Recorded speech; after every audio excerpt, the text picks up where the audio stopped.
Hello students, मैं जुगल Maheshwari welcome करता हूं अपने इस यूट्यूब प्लेटफॉर्म पर। लास्ट क्लास में डिस्कशन क्या किया था, प्रॉपर्टीज़ ऑफ डिटरमिनेंट कर ली थी लास्ट क्लास में। ठीक है, प्रॉपर्टीज़ ऑफ डिटरमिनेंट करने के बाद एक प्रॉपर्टी क्वेश्चन के अंदर बताई थी, फिर से वो प्रॉपर्टी वापस लिख दी है। क्या है? एडिशन ऑफ डिटरमिनेंट या स्प्लिटिंग ऑफ डिटरमिनेंट। स्प्लिट कैसे करेंगे? अगर डिटरमिनेंट में 3 कॉलम दे रखे हैं या 3 रो दे रखी है, या जितने भी कॉलम जितनी भी रो दे रखी है, अगर कोई एक रो या कॉलम कोई भी टर्म है उसके सम की फॉर्म में है, तो उसको अलग किया जा सकता है। तो इसको 2 डिटरमिनेंट में तोड़ सकते हैं। पहले a1 a2 a3 b1 b2 b3 c1 c2 c3 का determinant plus x y z आ जाएंगे, और ये same a2 b2 c2 a3 b3 c3, या 2 डिटरमिनेंट सम की फॉर्म में। तो इसको एक साथ ऐसे लिख सकते हैं, जब भी तुम देख लो कि 2 रो सेम है और तीसरी रो अलग अलग है, तो उनको जोड़ सकते हो। उनको जोड़कर ये भी लिख सकते हो, a1x plus b1y plus c1z row 2 row 3 as it is. ठीक है क्या? अब मान लो कि सर यहाँ पर ये हो जाता, मान लो कि p भी होता, q भी होता, r भी होता, तो पहले रो 1 को तोड़े तो दो determinant, row 2 as it is आती, a2 plus p b2 plus q c2 plus r, a2 plus p b2 plus q c2 plus r। अब इसको तोड़ता तो इसके 2 और बनते और इसके 2 और बनते, टोटल 4 बनते। ये ध्यान रखना। तो एक बार में एक ही रो या एक ही कॉलम ब्रेक होगा या स्प्लिट होगा। तो अभी फिलहाल ये प्रॉपर्टी बताई मैंने, इस पर एक सवाल दे दिया।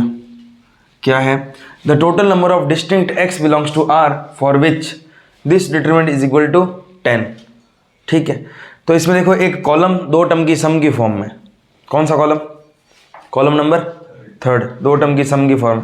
इसको 2 टुकड़ों में तोड़ दो तो आंसर लिख रहा हूं। फर्स्ट बनेगा अपने x स्क्वायर और 1, x square 1, 2x 4x square 1, 2x 4x square 1 और 3x 9x square 1, 3x 9x square 1 plus फिर से x स्क्वायर, इस बार x क्यूब, तो x square x cube, 2x 4x square 8x cube और 3x 9x square और 27x cube. तो एक determinant को स्प्लिट कर दिया बस। क्या डिटरमिनेंट के हर कॉलम से कॉमन आ सकता है? बाहर आ सकता है, तो x बाहर ले लिया, x स्क्वायर भी बाहर ले लिया, तो क्या बचा? x cube. डिटरमिनेंट बचा क्या? 1 1 1 और x बाहर ले लिया, तो 2 4 और 1 3 9 और 1। x यहाँ से बाहर लिया, x स्क्वायर कॉलम 2 से और x क्यूब कॉलम 3 से, तो x क्यूब x स्क्वायर और x की पावर 6। क्या बचा? 1 2 3 1 4 9 और 1 8 27। जब तक हो सके डिटरमिनेंट में 0 बनाने की कोशिश करो। 0 c2 माइनस c1 करने से 0 आ जाएगा, c3 माइनस c1 करने से भी 0 आ जाएगा। तो ऑपरेशन लगा रहा हूँ, c2 replace to c2 minus c1 और c3 replace to c3 minus c1, दोनों में, इसमें भी और इसमें भी। तो x क्यूब, ये 1 2 3 पड़ा है, c2 replace to c2 minus c1, 1 minus 1 0, 4 minus 2 2, 9 minus 3 6, 1 minus 1 again 0, 1 minus 2 और 1 माइनस 3 माइनस 2 प्लस x की पावर 6। 1 2 3 तो पड़ा ही है, 1 माइनस 1 0 2 और 6, फिर से 1 माइनस 1 0 6 और कितना? 24 बराबर कितना है? 10, बराबर 10 चल रहा है कंटिन्यू, क्योंकि डिटरमिनेंट के बराबर 10 ही था, तो बराबर 10 है। हाँ, इसको सॉल्व किया तो 1 गया, ये गया, -4 प्लस 6 माइनस 4 2, तो x cube into 2 plus x की पावर 6 इंटू, फिर से 1 रखा, ये गया 48 माइनस 36, 48 माइनस 36 कितना? 12 प्लस का आ रहा है क्या? प्लस का 12 equal to 0। 2 equal to 10, 2x cube common ले लिया, 2x क्यूब कॉमन ले लिया, अंदर क्या बचा यहाँ पर 1 प्लस 6x क्यूब कॉमन लिया तो क्यूब ही बचा, बराबर कितना है 10। अब इसको सॉल्व कर लेते हैं। तो ये तो क्यूबिक में है, x क्यूब कॉमन लिया है ना आपने, एक काम करते हैं छोड़ो, 12x की पावर 6 पड़ा है, 2x क्यूब पड़ा है, -10 बराबर 0। x की पावर 6 को लिख सकता हूँ मैं x क्यूब का स्क्वायर, और ये 2x cube -10 equal to 0। x cube को t मान लो, जैसे x क्यूब को t माना 12t square plus 2t minus 10 equal to 0, 2 common ले लो, 6t square plus t minus 5 equal to 0। X cube को t माना, ध्यान रखना, मल्टीप्लाई करने पे 30 और माइनस करने पर 1, 6 minus 5 t minus 5 equal to 0। बाहर प्लस है तो t की वैल्यू आएगी माइनस का 6 और प्लस का 5, कोफिशिएंट 6 का डिवाइड कर दो, t आ गया -1 और 5/6। t कौन था x क्यूब बराबर -1 और x क्यूब बराबर 5/6, तो यहाँ से -1 की पावर कितनी, मतलब -1 ही आएगा, और x बराबर 5/6 की पावर कितनी 1/3, तो -1 और 5/6 की पावर 1/3 नहीं होगा, आंसर क्या होगा 2। नंबर ऑफ डिस्टिंक्ट x बताना है, x के नंबर कि x की वैल्यू कितनी आई है, तो कितनी वैल्यू आई है 2 वैल्यू आई है, तो आंसर 2 ही तो होगा। सर हाँ रियल नंबर पूछा है तो -1 रियल में आता है, -1 भी रियल है, 5/6 भी रियल है, रियल तो ऑल नंबर्स, ठीक है ना। पहले से वैसे भी टोटल नंबर है तो नंबर -1 हो नहीं सकते, नंबर फ्रैक्शन में हो नहीं सकते, 2 तो ऑप्शन सीधे ही कट होंगे, तो ये तो पहले ही कह दिया था। नोट कर लो इसको। देखो भाई नेक्स्ट टॉपिक है समेशन ऑफ डिटरमिनेंट। इस पर डिटरमिनेंट को जोड़ना है अपने को, कैसे, वो पुरानी वाली प्रॉपर्टी ही काम आएगी। मान लो कि डेल्टा आर बराबर है FR GR HR ABC A1 B1 C1, इसका मतलब फर्स्ट रो डिपेंड कर रही है R पर, बाकी रो कांस्टेंट है। तो अगर इस डिटरमिनेंट पर मैं सिग्मा लगा दूँ, समेशन लगा दूँ, R बराबर 1 से n डेल्टा R, तो ये सिग्मा लग जाएगा उसी रो पर जिस पर जो रो R पर डिपेंड कर रही है। तो sigma FR, sigma GR, sigma HR। थोड़ा और इसको क्लियर करते हैं, और क्लियर कैसे, मान लो R बराबर 1 पुट किया, सिग्मा का मतलब जोड़ना होता है, मान लो R बराबर 1 पुट किया तो ये आएगा डेल्टा 1, सिग्मा का मतलब प्लस, R बराबर 2 पुट किया तो क्या आएगा डेल्टा 2, सिग्मा का मतलब प्लस, R बराबर 3 पुट किया और करते करते n पुट किया तो डेल्टा 3 से चलते चलते डेल्टा n। अच्छा, डेल्टा R का मतलब है FR GR HR ABC A1 B1 C1, तो डेल्टा 1 का मतलब क्या होगा, डेल्टा 1 का मतलब होगा F1 G1 H1 ABC और A1 B1 C1। डेल्टा 2 का मतलब क्या होगा F2 G2 H2 ABC A1 B1 C1। ऐसे सब डिटरमिनेंट जुड़ते रहेंगे डेल्टा n तक। दो डिटरमिनेंट को अपन कैसे जोड़ सकते हैं, अगर दो रो सेम हो तो इसको लिख सकता हूँ F1 plus F2 G1 plus G2 H1 plus H2, और बाकी as it is ABC A1 B1 C1 plus next क्या है 3 वाला है, फिर से दो डिटरमिनेंट को जोड़ सकता हूँ F1 plus F2 plus F3, G1 plus G2 plus और H1 plus H2 plus H3, बाकी दो एज इट इज। ऐसे करते करते सभी n को जोड़ दूंगा, सबको जोड़ दूंगा तो ये आएगा F1 प्लस F2 से लेकर कहाँ तक Fn तक, G1 से लेकर Gn तक और ये Hn तक। तो इसको लिख सकता हूँ मैं सिग्मा FR R बराबर 1 से n, इसको लिख सकते हैं सिग्मा GR R बराबर 1 से n, सिग्मा HR R बराबर 1 से n। तो अगर इसका सिग्मा लग रहा है इसका मतलब सभी डिटरमिनेंट जुड़ रहे हैं, जुड़कर यही तो बन रहे हैं, इसका मतलब पहली वाली रो पर क्या बन लग गया सिग्मा। लेकिन अगर एक से ज्यादा रो R पर डिपेंड करती है ना, ये भी आर पर है, ये भी आर पर है। तो जब एक से ज़्यादा रो आर पर डिपेंड करेगी तो पहले डिटरमिनेंट को एक्सपेंड कर देंगे। एक्सपेंड कैसे करते हैं, फर्स्ट को रखा, ये गया दिस माइनस दिस, एक्सपेंड कर दिया, फिर उसको क्या ले लेंगे, सिग्मा। तो if more than one row या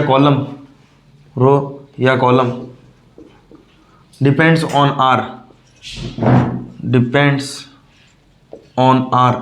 then first expand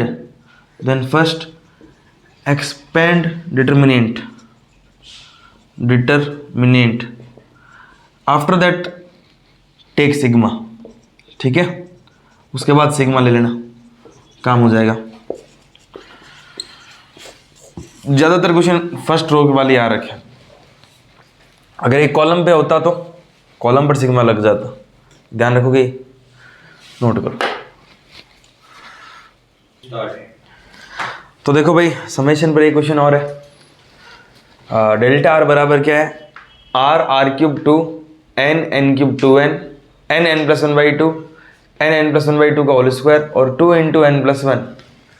तो डेल्टा आर पर सिग्मा लगाना है, तो डेल्टा आर में आर पर डिपेंड एक ही रो है तो डायरेक्ट सिग्मा लग जाएगा। तो सिग्मा ऑफ डेल्टा आर बराबर 0 से n, तो सिग्मा लग गया इस पे, सिग्मा आर बराबर 0 से n, sigma r cube r बराबर 0 से n, सिग्मा 2 आर बराबर 0 से n, बाकी कांस्टेंट है n क्यूब 2n और n प्लस 1/2 n प्लस 1/2 का होल स्क्वायर और ये हो गया 2 इंटू एन प्लस 1। मेरी बात सुनो, आर पर सिग्मा है, यानी आर बराबर 0 पुट किया 0, सिग्मा का मतलब प्लस 1 पुट किया 1, 2 पुट किया, ऐसे करते करते n नेचुरल नंबर का सम n प्लस 1/2। तो ये जो चीज़ है वो तो n प्लस 1/2 है, तो ये बन गई n प्लस 1/2। यहाँ से मिटा के लिख रहा हूँ, चलो नेक्स्ट लाइन में लिख देते हैं। ये हो गया n plus 1/2, n plus 1/2। Sigma r cube natural number के क्यूब का sum, 1 cube plus 2 cube plus 3 cube से n क्यूब, n प्लस 1/2 का होल स्क्वायर। ये है n, ये है n क्यूब, ये भी है n प्लस 1/2, ये भी है n प्लस 1/2 का होल स्क्वायर और ये है 2 इंटू एन प्लस 1, ये है 2n। फर्स्ट और थर्ड रो देखो सेम बन रही है, मोस्ट प्रोबेबल चांस है ये भी क्या बने 2 इंटू एन प्लस 1, पर कैसे पहले वो देख लेते हैं। सिग्मा टू आर बराबर 0 से n, 0 रखा तो भी 2 ही रहेगा, रखने की जगह नहीं, 1 रखा तो भी 2 रहेगा, 2 रखा तो भी 2 रहेगा, ऐसे करते n रखा तो भी क्या रहेगा 2। 1 और 1 कितने होते हैं, अब n बार है तो ये 0 रखा तो 2 है, इसको रहने दो, 2 1 से लेकर n तक कितनी बार जुड़ रहा है 2 n बार, तो 2 जुड़ रहा है n बार, प्लस 2 पड़ा है कि नहीं पड़ा, 2 कॉमन ले लिया n प्लस 1, तो ये 2 into n plus 1। First row और थर्ड रो सेम है, आंसर क्या है 0, इसका आंसर 0 है क्योंकि first row third row same है ना, नोट कर। ये तो बता, देखो नेक्स्ट टॉपिक है मल्टीप्लिकेशन ऑफ डिटर्मिनेंट। एडिशन सीख लिया डिटर्मिनेंट का, अब मल्टीप्लाई वही है, रो को कॉलम से कर सकते हैं जो मैट्रिक्स में सीखी थी, सीधा और नीचे रो बाई कॉलम। पर डिटर्मिनेंट में खास बात है, तुम रो बाई कॉलम मल्टीप्लाई कर सकते हो, कॉलम बाई कॉलम कर सकते हो, रो बाई रो भी कर सकते हो, एक और बच गया कॉलम बाई रो भी मल्टीप्लाई कर सकते हो, चारों कर सकते हो। चूँकि उसकी आदत है मैट्रिक्स की मल्टीप्लाई करने की, तो रो बाई कॉलम ही कर लेते हैं। तो a1 l1 plus a1 l1 plus b1 l2, तो a1 l1 plus b1 l2, a1 m1 plus a1 m1 plus b1 m2, a2 l1 plus b2 l2, a2 l1 plus b2 l2, a2 m1 plus b2 m2, a2 m1 plus b2 m2। ठीक है क्या, multiply कर ले। एक और तरीका है, मैंने कहा था डिटर्मिनेंट और उसका ट्रांसपोज इक्वल होता है, तो ये है determinant a1 b1 a2 b2, इसका ट्रांसपोज किया, क्या हो गया ये L1 L2 M1 M2। अब मैं मल्टीप्लाई कर रहा हूँ रो by rho, a1 L1 plus b1 L2, ये देख लो a1 M1 plus b1 M2, row by rho, समझ रहे हो क्या? तो इसमें रो बाई कॉलम कर रहे हैं, कोई दिक्कत नहीं है। Find the value of this determinant, इस डिटर्मिनेंट की वैल्यू निकालो और नोट करो। देखो भाई, तो इसको अब कैसे सोचेंगे? देखो जब भी ऐसा आ जाए ना कि भाई यार डिटरमिनेंट के अंदर कुछ सम में पड़ा है, ज़्यादा चांसेस है जरूर दो डिटरमिनेंट मल्टीप्लाई हुए। दो डिटरमिनेंट मल्टीप्लाई होते हैं तभी तो सम में आती है चीज़ें सारी की सारी। तो हो सकता है ये दो डिटरमिनेंट का मल्टीप्लिकेशन हो। अब ये डिटरमिनेंट है 3/3 का, तो दो 3/3 के डिटरमिनेंट की मल्टीप्लाई कराने पर ज़रूर ये बना है, क्योंकि इसका हर टर्म दो टर्म की सम की फॉर्म में। अच्छा, अब a1 L1 कैसे आ सकता है? जब a1 यहाँ हो और L1 यहाँ हो तभी तो a1 L1 आ सकता है, a1 L1। b1 M1 कैसे आ सकता है? b1 यहाँ और M1 यहाँ हो, a1 L1 plus b1 M1। उसके बाद कुछ नहीं है तो यहाँ रख दिया एक बार 0, यहाँ भी रख दिया 0, 0 इंटू 0 0। ऐसा भी हो सकता है सर, यहाँ हो सकता है यहाँ कुछ अलग हो, 0 इंटू समथिंग 0 हो जाए, हो सकता है, देखते हैं। a2 L2 तो a1 L2 तभी आ सकता है जब a1 यहाँ हो और L2 यहाँ हो, a1 L2 plus b1 M2 और 0 a1 L3 b1 M3 और 0 इंटू 0 0। वैसे ही यहाँ हो जाएगा a2 b2 0 और यहाँ हो जाएगा a3 b3 0, a2 L1 plus b2 M1 और 0, a3 L2 plus b3 M2, ये रहा a3 L2 plus b3 M2 0। Last को लास्ट से कराते हैं, a3 L3 plus b3 M3 और 0। एक डिटरमिनेंट के सभी टर्म्स 0 हैं, इसकी वैल्यू सारी रो 0 है, थर्ड रो 0 मतलब 0, इसकी भी वैल्यू 0, इसकी भी 0, तो इसका आंसर क्या है? 0 है इसका आंसर। समझ लो क्या? नोट करो। देखो भाई, नेक्स्ट टॉपिक है डिफरेंशिएशन ऑफ डिटर्मिनेंट्स। डिफरेंशिएशन करना है डिटर्मिनेंट्स का, कैसे करेंगे? मान लो एक डिटर्मिनेंट दे रखा है delta x, f1x, f2x, g1x, g2x, इसका डिटर्मिनेंट दे रखा है। डेल्टा डैश x निकालना है, मतलब इसका करना है differentiation, f dash x, delta dash x, एकदम आसान है। फर्स्ट रो का पहले कर देंगे, second row as it is, फिर सेकंड रो का कर देंगे first row as it is. तो f1 dash x, f2 dash x, तो जो सेकंड रो है वो पड़ी है, प्लस f1x, f2x पड़ा है, सेकंड रो का कर दिया डिफरेंशिएशन। कैसे? देखो डेल्टा x बराबर दे रखा है ये f1x, f2x, g1x और g2x, इसको एक्सपेंशन करो पहले, क्या आएगा ये f1x into g2x minus g1x into f2x।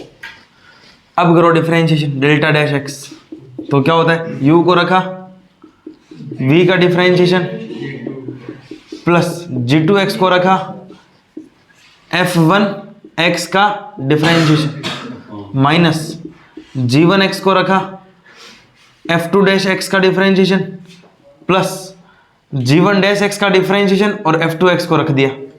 ठीक है क्या? सॉल्व करो तो ये आएगा f1x g2 डैश x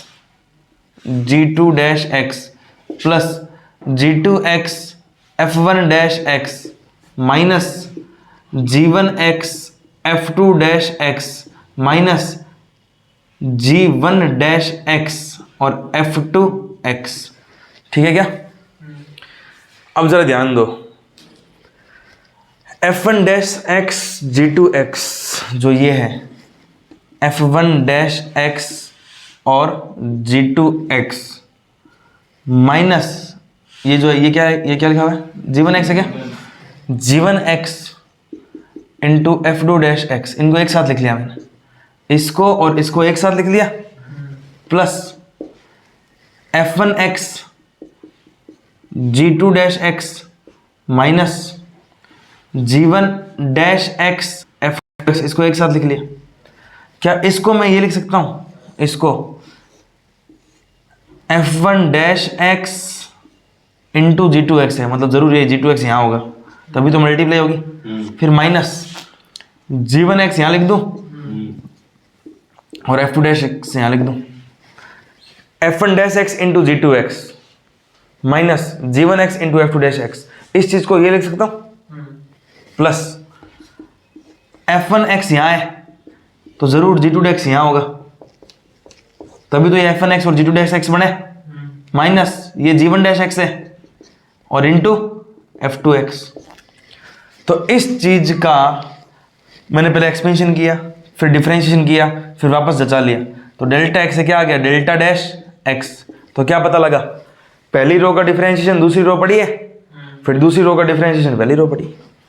समझ में, नोट करो। इसमें देखो मान लो 3 रो आ जाए, f1x f2x f3x g1x g2x g3x h1x h2x h3x, पहली रो का करेंगे डिफरेंशिएशन प्लस बाकी 2 row as it is, plus second row का डिफरेंशिएशन, फर्स्ट और third row as it is, plus third row का डिफरेंशिएशन और पहली 2 row as it is. Question देता हूँ इस पे, वो करो पहले, इसको नोट करो फिर क्वेश्चन करते हैं। देखो भाई नेक्स्ट क्वेश्चन क्या है, f(x) बराबर है determinant of x cube sign x cos x 6 - 1 0 p square और p क्यूब, p कह रहा है कांस्टेंट है, और फाइंड करना है d cube f(x) with respect to dx cube, मतलब f(x) का डिफरेंशिएशन करना है 3 बार with respect to x at x बराबर 0 पर वैल्यू बतानी है। ठीक है भाई, तो f(x) है कौन, f(x) है डिटर्मिनेंट, डिटर्मिनेंट का डिफरेंशिएशन 3 बार, एक बार तो करें मैंने, तो एक बार डिफरेंशिएशन किया d of f(x) with respect to x, तो डिफरेंशिएशन कहता है पहले फर्स्ट रो का करो, x क्यूब का कितना 3x स्क्वायर, साइन x का cos x और cos x का माइनस साइन x, और ये पड़ा रहेगा 6 - 1 0 p स्क्वायर p क्यूब, फिर प्लस इस बार फर्स्ट और सेकंड रो पड़ी रहेगी, सॉरी फर्स्ट और थर्ड रो पड़ी रहेगी, सेकंड रो का डिफरेंशिएशन 6 का 0 -1 का और इसका 0, फिर प्लस इस बार फर्स्ट रो पड़ी रहेगी, सेकंड रो पड़ी रहेगी, थर्ड रो का p कांस्टेंट है 0 0 0, कांस्टेंट का 0, किसी डिटरमिनेंट की कोई भी रो के सारे एलिमेंट 0 है, मतलब उसकी वैल्यू इसकी वैल्यू भी 0, एक बार डिफरेंशिएशन कर दिया, मतलब ये आ गया अपने पास f डैश x। अब f डबल डैश x करना है, तो है तो ये डिटरमिनेंट अभी भी, किसी भी डिटरमिनेंट का डिफरेंशिएशन करना है, पहली रो का 6x cos x का माइनस साइन x और माइनस साइन का ये माइनस कॉस हो गया, 6 - 1 0 पड़ा है, p स्क्वायर p क्यूब पड़ा है। अब सेकंड बार में सेकंड रो का करना है, सेकंड रो कांस्टेंट है 0 0 0, थर्ड बार में थर्ड रो का डिफरेंशिएशन करना है 0 0 0, तो बाकी दो क्यों नहीं लिख रहा मैं, लिखने से भी क्या फर्क पड़ जाएगा, आंसर तो 0 है इसका, तो ये भी 0 ये भी 0। ट्रिपल डिफरेंशिएशन, ट्रिपल डिफरेंशिएशन है तो अभी भी डिटरमिनेंट ही, पहले फर्स्ट रो का करेंगे 6x का 6 माइनस साइन का साइन x का cos x का माइनस साइन x, तो प्लस का sine x, 6 - 1 0 p square p cube, second row का 0 थर्ड रो का 0। ये f ट्रिपल डैश x निकालना है जब x बराबर कितना हो 0, तो x बराबर 0 रख दो, तो f ट्रिपल डैश 0 इसकी वैल्यू आ गई 6 cos 0 कितना 1, तो -1 sine 0 0, 6 - 1 0 p square p cube. एक डिटरमिनेंट की 2 रो सेम है, डिटरमिनेंट का आंसर 0। अगर एक डिटरमिनेंट की 2 रो सेम है तो उस डिटरमिनेंट का आंसर कितना होता है 0। तो ये जो डिटरमिनेंट है इसकी वैल्यू 0 आ रही है, यानी इंडिपेंडेंट ऑफ p से इंडिपेंडेंट है कि नहीं, समझ आया, नोट करो। देखो भाई नेक्स्ट टॉपिक है इंटीग्रेशन ऑफ डिटरमिनेंट्स। अब डिटरमिनेंट का इंटीग्रेशन करना है, तो एक डिटरमिनेंट दे रखा है जिसमें x का फंक्शन है f(x) g(x) h(x), बाकी a1 b1 c1 constant, a2 b2 c2 constant. तो अगर इसका इंटीग्रेशन करना है तो जो रो x पर डिपेंडेंट है उस रो पर इंटीग्रेशन लग जाएगा। सिग्मा जैसा ही है, अगर इसका सिग्मा लेना होता तो सिग्मा लग जाता, इंटीग्रेशन लेना तो इसका इंटीग्रेशन लग गया, बाकी एज इट इज। फिर से वही बात है, अगर एक से ज़्यादा रो एक्स पर डिपेंडेंट तो पहले डिटरमिनेंट का एक्सपेंशन करेंगे और फिर क्या करेंगे, इंटीग्रेशन। वही नोट वाली लाइन इसमें वापस लिख लेना। अब इस पर ये क्वेश्चन है कि एफ एक्स बराबर है X cube sine X 1 2 minus A से प्लस है एफ एक्स डी एक्स का इंटीग्रेशन करना है। तो आंसर, अगर एफ एक्स का इंटीग्रेशन करना है माइनस ए से ए, तो जो रो एक्स पर डिपेंडेंट है उसका इंटीग्रेशन हो जाएगा। तो इंटीग्रेशन माइनस ए से plus A X cube D X minus A से प्लस ए साइन एक्स 1 और 2 पड़ा है। या तो सोच लो जो इंटीग्रेशन में प्रॉपर्टीज दिखाई है, या फिर इंटीग्रेशन कर दो। एक्स क्यूब का इंटीग्रेशन 4/4, लिमिट है माइनस ए से प्लस ए। साइन एक्स का इंटीग्रेशन माइनस का कॉस एक्स, और कॉस एक्स ये हो गया माइनस ए से प्लस ए, और डिटरमिनेंट पड़ा है 1 और 2। ए पुट करूंगा ए की पावर 4/4 माइनस, फिर माइनस ए पुट करूंगा, upper limit minus lower limit, minus A की पावर 4 अगेन प्लस ए की पावर 4 और बाई 4। ए पुट करूंगा कॉस ए, फिर minus cos of minus A, cos A ही होता है, तो ये भी 0 और ये भी क्या आ गया, और ये 1 2 0 0 1 2। किसी डिटर्मिनेंट की एक रो 0 हो गई, उसका आंसर 0। तो आज के लिए इतना ही करते हैं। Thank you.